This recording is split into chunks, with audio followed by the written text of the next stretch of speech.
जब देश की बेटी खड़ी होती है तभी जीत बड़ी होती है। This programme is brought to you by government of India.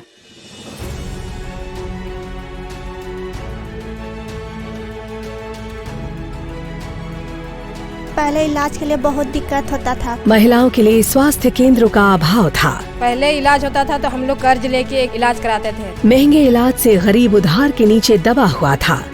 Modi सरकार ने की मुहिमों के साथ अच्छे भारत का निर्माण करना है। बीपी चेक किया गया, वजन लिया गया, बच्चे का टीकाकरण, आयरन की 2 बोतल लगी। दवाई अब हम हमारे सेंटर पर उपलब्ध कराते हैं। आशा दीदी और आंगनवाड़ी कार्यकर्ता के बारे में भी सोचा गया है और आंगनवाड़ी कार्यकर्ता का भी सम्मान हो रहा है। ऐतिहासिक पल मानते हैं अपने जीवन का। हम लोग गांव में जो काम करते हैं उसको फील करते हैं।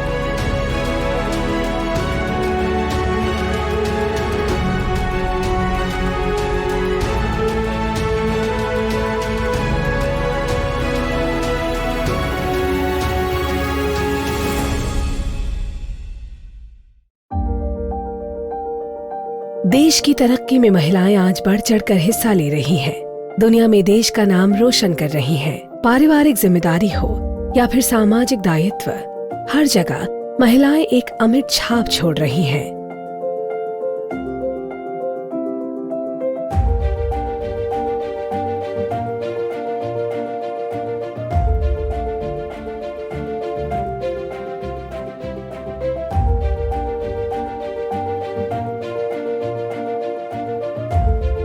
महिला स्वास्थ्य का विषय हो या फिर महिलाओं के पोषण की बात, अक्सर महिलाएं इस हक से वंचित रह जाती हैं। स्वास्थ्य सेवाओं तक सभी की पहुंच ना हो पाना या फिर खुद के पोषण के लिए लापरवाह हो जाना इस समस्या को गंभीर बनाता है।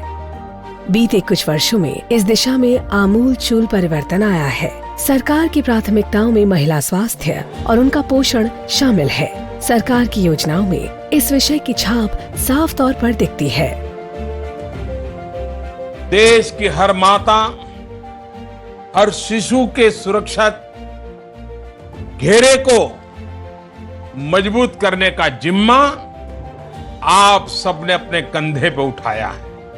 पहला है पोषण यानी खान पान, दूसरा है टीकाकरण, तीसरा है स्वच्छता। एक महिला के जीवन के हर दौर में उसकी शारीरिक जरूरत के हिसाब से मोदी सरकार ने तमाम योजनाओं का एक पूरा खाका खींचा हुआ है जो महिलाओं के स्वास्थ्य और पोषण का ख्याल रखता है। प्रधानमंत्री मातृ वंदना योजना के माध्यम से हर गर्भवती महिला को प्रतिमाह 6,000 रुपए दिए जा रहे हैं ताकि वो अपने और अपने गर्भस्थ शिशु का सही से ख्याल रख सके। गर्भवती महिलाओं के लिए भी एक देशव्यापी योजना की शुरुआत की जा रही है। अब देश के सभी 650 से ज्यादा जिलों में सरकार गर्भवती महिलाओं को अस्पताल में पंजीकरण और डिलीवरी, टीकाकरण और पौष्टिक आहार के लिए 6,000 रुपये की आर्थिक मदद करेगी। गर्भवती महिला को ज्यादा पौष्टिक आहार की जरूरत होती है और इस जरूरत को पूरा करने पर परिवार पर अतिरिक्त आर्थिक बोझ न पड़े, इसलिए सरकार सीधे उस महिला के खाते में आर्थिक मदद भेजती है। 2017 में शुरू हुई इस योजना से अभी तक देश की 1 करोड़ 51 लाख से ज्यादा गर्भवती महिलाओं का नामांकन हो चुका है, जो तयशुदा लक्ष्य का करीब 92% है। इस योजना के तहत 1 करोड़ 35 लाख गर्भवती महिलाओं को 5,575 करोड़ रुपए की आर्थिक सहायता मिल चुकी है। योजना काफी अच्छी है। इसमें जो महिलाओं के लिए पैसे मिलते हैं, उनसे जो गरीब महिलाएं होती हैं उनको ज़्यादा दिक्कत नहीं होती है। ये काफी अच्छी योजना है। तो मेरी कोई भी डिलीवरी हुई है, गाँव के लिए जो ये पैसा मिल रहा है वो बहुत ही अच्छी बात है, क्योंकि कई महिलाएं गरीब परिवार से भी होते हैं, उनको अपना पौष्टिक आहार नहीं मिल पाता है। ने जो ये गर्भवती महिलाओं के लिए योजना चलाई है वो बहुत अच्छी योजना है। इसमें गर्भवती महिलाओं के लिए 3 किस्तों में 6,000 रुपये मिलता है, जिससे गरीब और गर्भवती महिलाओं के लिए बहुत ही लाभ हैं। गर्भवती महिलाओं की देखभाल सही से हो सके, इसके लिए प्रत्येक महीने की 9 तारीख को सभी सरकारी अस्पतालों में गर्भवती महिलाओं की जांच होती है। तो हजारों निजी अस्पताल भी इस योजना का हिस्सा है। इस योजना को नाम दिया गया है प्रधानमंत्री सुरक्षित मातृत्व अभियान। इसके तहत अभी तक 2,40,00,000 महिलाएं इसका लाभ उठा चुकी हैं। बच्चे के जन्म के समय गर्भवती महिला को अस्पताल की उचित सुविधा मिल सके, केंद्र सरकार ने इस बात का भी ख्याल रखा है, जिसके तहत मोदी सरकार ने प्रधानमंत्री सुरक्षित मातृत्व योजना की शुरुआत की है। इस योजना के तहत सभी गर्भवती महिलाओं की पास के अस्पताल तक पहुंच सुनिश्चित कराने का प्रावधान है। तो वहीं प्रसव के बाद के खर्चे में भी सरकारी मदद मिलती है। इस योजना के तहत देश की गरीब से गरीब महिलाओं का अस्पताल में कुशल डॉक्टरों और नर्सों की देखभाल में इलाज होता है, जिससे प्रसव के समय में होने वाली किसी भी समस्या से निपटने में मदद मिलती है। इस योजना के तहत अस्पतालों में होने वाले सुरक्षित प्रसव का आंकड़ा करीब 81% तक पहुंच गया है। मैं प्रतिभा ग्रामीण क्षेत्र से हूँ। मुझे किसी परिचित ने बताया कि अगर प्रसव जननी सुरक्षा योजना के तहत सरकारी अस्पताल में करवाया जाए तो लाभ मिलता है। मैंने भी फिर यहीं पे करवाया। मेरा सिजेरियन ऑपरेशन हुआ है और उसके तहत मुझे यहाँ पे काफ़ी लाभ हुआ। यहाँ पे एक्सपीरियंस डॉक्टर्स हैं, उनकी टीम बहुत अच्छी है और जितने भी टेस्ट हैं वो सारे अच्छी तरीके से किए गए। मेरे बच्चे को जॉन्डिस का भी लक्षण दिखे तो उसे तुरंत NICU में भर्ती करवाया गया। उसका अच्छे से ट्रीटमेंट हुआ और आज सब कुछ एकदम अच्छे से है। मैं और मेरा बच्चा आज डिस्चार्ज होके घर पे जा रहे हैं। हॉस्पिटल में पहले आई तो मेरी तबीयत डाउन रहती थी और 9 महीने के अंदर मैंने यहाँ के डॉक्टर साहब से 9 तारीख की जांच करवाई निःशुल्क। उससे मुझे डॉक्टर साहब ने जांच में बताया कि मेरा हीमोग्लोबिन 5.3 है। उससे मुझे उन बाद ब्लड चढ़ाने 2 पॉइंट ब्लड चढ़ाया है और आयरन कैल्शियम की गोलियां भी दी।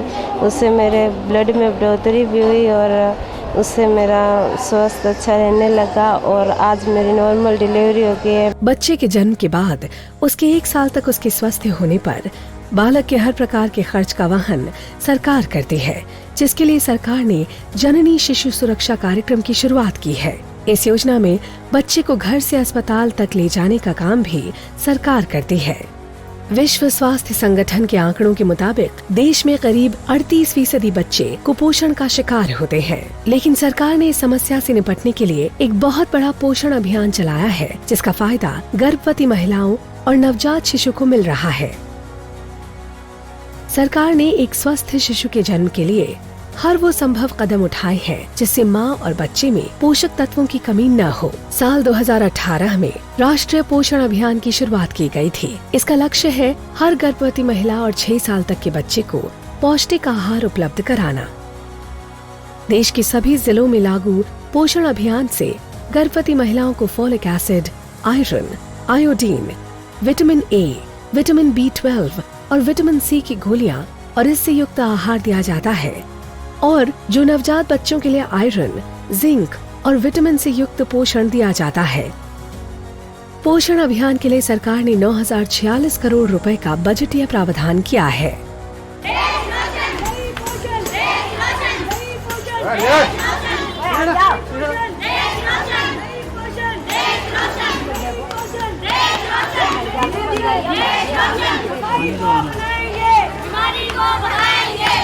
जब मैं गर्भवती तो मैं सबसे पहले आंगनवाड़ी में आई। आंगनवाड़ी पे मैंने अपना नाम दर्ज कराया। मेरी ANC जांच हुई, उसमें पेशाब की जांच हुई, ब्लड की जांच हुई और BP चेक किया गया, वजन लिया गया। खून की कमी थी इसलिए मुझे आयरन सुक्रोज की बोतल लगी और वो एक दिन छोड़ के लगी। मेरा संस्थागत प्रसव हुआ जिसमें मेरा बच्चा अच्छा स्वस्थ और अच्छा काफ़ी वजनदार हुआ और मुझे इससे बहुत अच्छा लाभ मिला इस योजना से।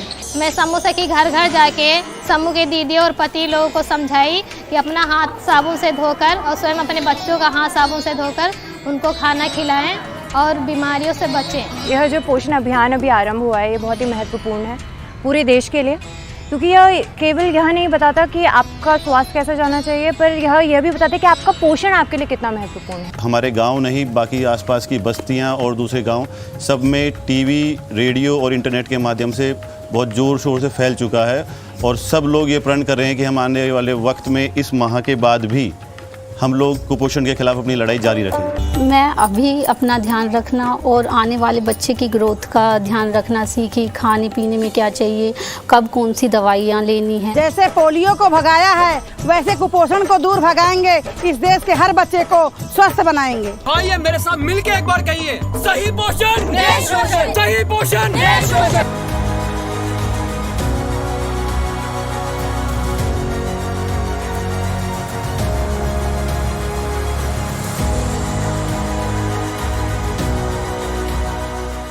महिलाओं के स्वास्थ्य को हर स्तर पर सरकार की मदद का हाथ मिल सके, इस दिशा में सरकार ने इंडिया न्यूबॉर्न एक्शन प्लान कार्यक्रम की शुरुआत की। इस कार्यक्रम के तहत गर्भवती महिलाओं का ख्याल रखा जाता है और जन्म के तुरंत बाद बच्चों को होने वाली सामान्य बीमारियों से बचाने का ख्याल भी रखा जाता है। जन्म के बाद बच्चों को अक्सर कुछ गंभीर बीमारियां घेर लेती हैं, जिसका शिशु के स्वास्थ्य पर गंभीर प्रभाव पड़ता है। इस समस्या के समूल नाश के लिए मोदी सरकार ने दुनिया में अपनी तरह के सबसे बड़े टीकाकरण कार्यक्रम की शुरुआत की, जिसका नाम दिया गया मिशन इंद्रधनुष। इस मिशन के तहत टीकाकरण से छूट गई गर्भवती महिलाओं और नवजात शिशु को हर जरूरी टीकाकरण किया जाता है। इसका लक्ष्य है देश में 100% टीकाकरण करना। इसके तहत बच्चों को डिप्थीरिया, टिटनस, पोलियो, खसरा, rubella, TB, rotavirus, diarrhoea, hepatitis B, meningitis, pneumonia, जापानी बुखार समेत अनेक बीमारियों के टीके लगाए जाते हैं। इस मिशन के तहत अभी तक 3 करोड़ 70 लाख बच्चों का टीकाकरण हो चुका है, जबकि 94 लाख गर्भवती महिलाओं का टीकाकरण भी हुआ है। मिशन इंद्रधनुष में हम ऐसे बच्चों को खोजते हैं जिनको टीके नहीं लग पाए, 4-4, 6-6 महीने के हो रहे हैं वो बच्चे, जिनके माता पिता मजदूरी करने जाते हैं, बच्चे टीकाकरण से छूट जाते हैं। फिर उनको हम ढूंढ के लेके आते हैं, उनके माता पिता को समझाते हैं कि भाई टीका लगना बहुत ज़रूरी है, बच्चों को बीमारी से बचने के लिए टीका लगना बहुत आवश्यक है। इसलिए उनको हम लेके आते हैं, आंगनबाड़ी में लेके आते हैं और टीकाकरण करवाते हैं। पहले हमको मालूम नहीं थी, इसलिए फिर आंगनबाड़ी वाली ने बताया, फिर टीके लगवाए। इंद्रधनुष जो चल रहा है इसकी जानकारी जब बहुत जरूर होता है, इससे बीमारी नहीं बनती है। आंगनबाड़ी में मतलब गर्भवती बहनों का लाभ होता है, तो मुझे मालूम चला है, तो मैं आंगनबाड़ी आई हूँ। मेरा पहला बच्चा है, तो टीकाकरण लगते हैं, तो उससे अपन को भी तकलीफ मतलब फायदा होता है और बच्चे को भी फायदा होता है। आंगनबाड़ी में मतलब गर्भवती बहनों को समझाया जाता है, खाने पीने में समझाया जाता है और मतलब बच्चे के बारे में भी समझाया जाता है।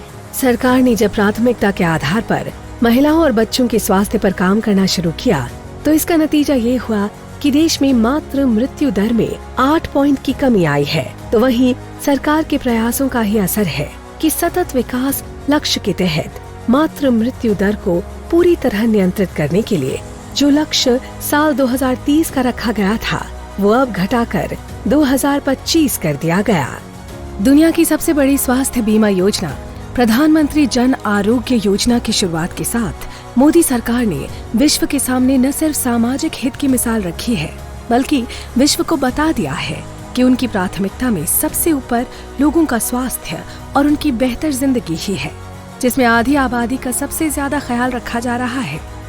देश के सबसे गरीब करीब 55 करोड़ लोगों को प्रतिवर्ष 5 लाख रुपए तक के स्वास्थ्य बीमा का लाभ आयुष्मान योजना के तहत दिया जा रहा है, जिसके तहत गंभीर से गंभीर बीमारी भी कवर की जा रही है, जिसका लाभ बड़े पैमाने पर देश की गरीब महिलाओं को मिल रहा है।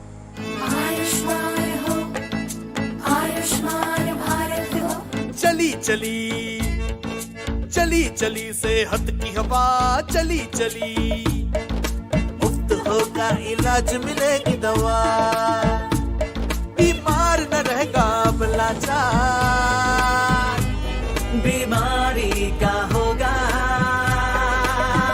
मुफ्त उपचार, मुफ्त उपचार।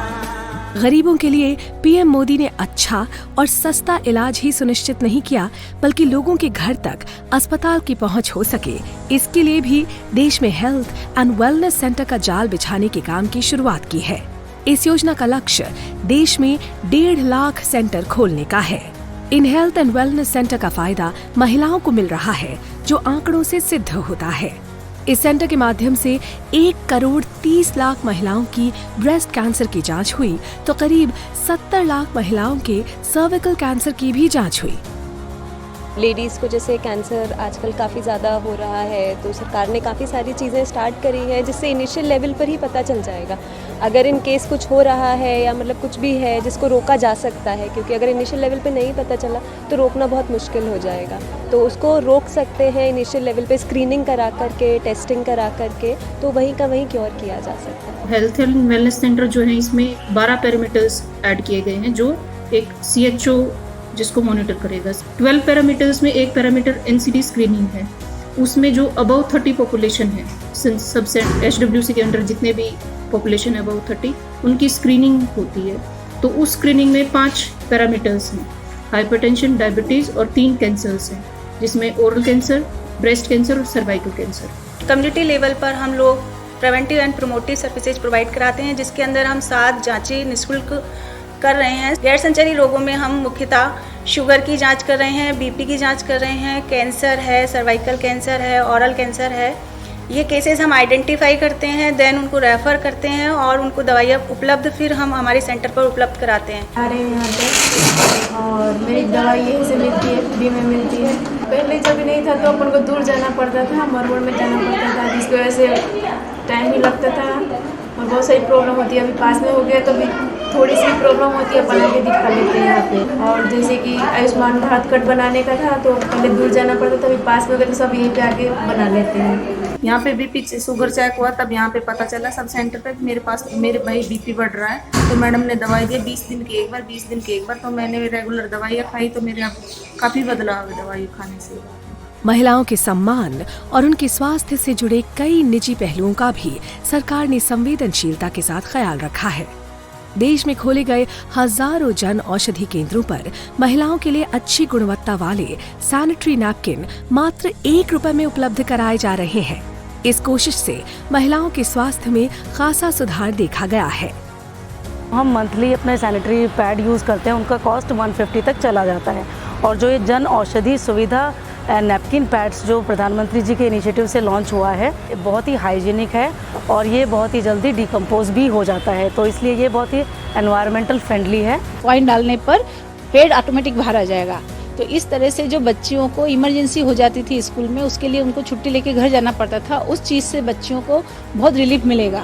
लड़कियों की परेशानी को देखते हुए लगाई गई है, जिससे हमारे सारी परेशानियां दूर हो गई हैं। हम जो मेंटली टेंशन में रहते थे वो टेंशन हमारी बिल्कुल दूर हो गई हैं। जेनरिक दवाएं अपनाएं, कम कीमत में अच्छी सेहत पाएं। कोई मेडिसिन है बाहर अगर आपको 150 रुपए में मिलती है तो यहाँ पे 7 रुपए में भी मिलती है, 6 रुपए में भी मिलती है। और बाकी योजना बहुत अच्छी है, तो बहुत सारे पेशेंट्स को फायदा होगा जो कि गवर्नमेंट हॉस्पिटल्स में जाके ट्रीटमेंट करते हैं, वो लोग के लिए बहुत बेनिफिशियल है।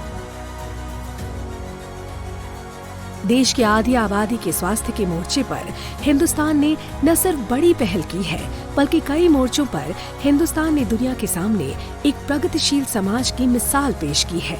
मोदी सरकार ने गर्भवती महिलाओं के लिए 6 महीने के मातृत्व अवकाश का प्रावधान किया है, जिस फैसले की पूरी देश की महिलाएं दिल खोलकर तारीफ कर रही हैं। मैंने ये देखा कि पहले में 3 महीने के बाद मुझे अपना स्कूल ज्वाइन करना पड़ा, तो मुझे ये बहुत टेंशन रहती थी कि अब मेरा बच्चा क्या कर रहा है, उसने कुछ खाया पिया है कि नहीं, क्योंकि इस दौरान अब माँ की बहुत अच्छे से ज़रूरत होती है बच्चे को और वो अच्छे से संभाल सकती है। लेकिन अब दूसरे में अब मुझे 6 मंथ्स का बेनिफिट मिल रहा है। एटलीस्ट मेरा बच्चा इतना होगा कि वो बॉटल फीड पे आ जाएगा और वो अपने आप को थोड़ा सा अपने आप को मैनेज करने लगेगा। महिलाओं के स्वास्थ्य और सशक्तिकरण के लिहाज से शुरू की गई उज्ज्वला योजना की दुनिया भर में तारीफ होती है। चूल्हे के धुएं के बीच जिंदगी गुजारने वाली महिलाएं आज साफ ईंधन के इस्तेमाल से कई बीमारियों से छुटकारा पा चुकी हैं।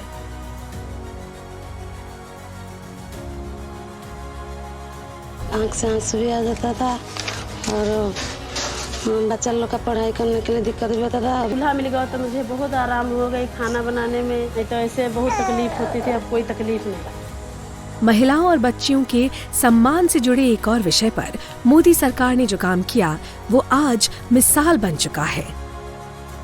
स्वच्छ भारत मिशन के तहत बने शौचालयों ने देश में स्वच्छता का आंकड़ा ही बदल कर रख दिया है। खुले में शौच से मुक्ति की वजह से महिलाओं के स्वास्थ्य पर अच्छा प्रभाव पड़ा है और विश्व स्वास्थ्य संगठन की माने तो प्रत्येक परिवार को साफ सफाई की वजह से बीमारियों से राहत मिली है, जिससे करीब प्रति परिवार 50,000 रुपए का फायदा हुआ है। अपने अपने शौचालय में लोग शौच करेंगे, इससे जो है डायरिया की बीमारियां बच्चों को नहीं होंगी। सब लोगों ने एक्टिव होकर के हमारे साथ लग गए। मेरा गांव ODF हो गया, अब डॉक्टर के पास जाते ही नहीं है। मेरे अंदर इतना आत्मसम्मान आया, इतना मतलब मुझे बहुत अच्छा लगने लगा। महिलाओं के स्वास्थ्य और उनके प्रजनन के अधिकारों का ख्याल रखते हुए मोदी सरकार ने गर्भपात की समय सीमा को 20 सप्ताह से बढ़ाकर 24 सप्ताह कर दिया है। मोदी सरकार ने महिलाओं के बेहतर स्वास्थ्य का ख्याल ही नहीं रखा, बल्कि उनके इलाज के अधिकार को सुनिश्चित करने का प्रयास भी किया है। इसके तहत सरकार ने सुमन योजना की शुरुआत की है। कोई भी अस्पताल किसी भी महिला को इलाज के लिए मना न करे, इसके प्रति सरकार ने जीरो टॉलरेंस की नीति अपनाई है। गर्भवती महिलाओं और नवजात शिशु की स्वास्थ्य सेवाओं में किसी प्रकार की रुकावट न आए, इस दिशा में सुमन योजना को लागू किया गया है। परिवार, समाज और देश की प्रगति में महिलाओं के योगदान को बयां करना शब्दों की सीमाओं के परे है, लेकिन आधी आबादी के इस योगदान के प्रति सरकार ने अपनी जिम्मेदारी को ईमानदारी से निभाने की भरसक कोशिश की है, ताकि एक स्वस्थ नारी से एक स्वस्थ समाज के सपने को पूरा किया जा सके। क्योंकि स्वस्थ परिवार, स्वस्थ समाज और स्वस्थ देश का आधार ही है स्वस्थ नारी।